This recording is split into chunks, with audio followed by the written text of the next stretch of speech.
4xy দৈর্ঘ্য এবং 2y প্রস্থ বিশিষ্ট একটি আয়তক্ষেত্রের ক্ষেত্রফলকে একপদী রূপে প্রকাশ করো। একপদী বলতে শুধুমাত্র একটি পদকে বোঝায়। তো এসো আমরা একটি আয়তক্ষেত্রের কথা চিন্তা করি। এখানে আমি একটি আয়তক্ষেত্র আঁকি, আর আমাদের বলা হয়েছে যে দৈর্ঘ্যটা হলো 4xy এবং প্রস্থ 2y।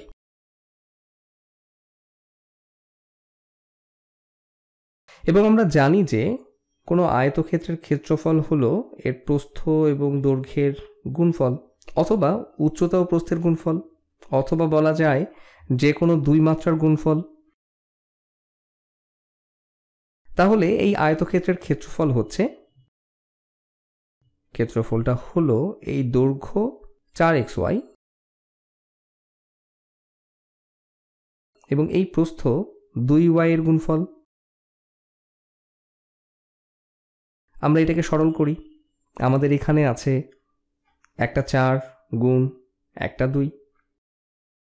যেহেতু এখানে শুধুই গুণ করা হচ্ছে, তাহলে 4 গুণ 2 আমরা পেলাম 8।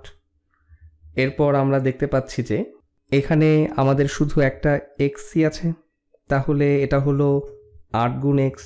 তারপর এখানে আমাদের আছে একটি ওয়াই, আমরা এটাকে বলতে পারি ওয়াইয়ের সূচক 1। এবং এরপর দেখা যাচ্ছে আমাদের কাছে আরও একটি ওয়াই আছে, এটাকেও আমরা বলবো ওয়াইয়ের সূচক 1। তাহলে এটাকে বলা যায় ওয়াইয়ের বর্গ, অথবা বলা যায় ওয়াইয়ের সূচক 1 গুণ ওয়াইয়ের সূচক 1। একই ভিত্তি, সূচকগুলোকে যোগ করি, তাহলে এখানে পাওয়া গেল 8xy বর্গ।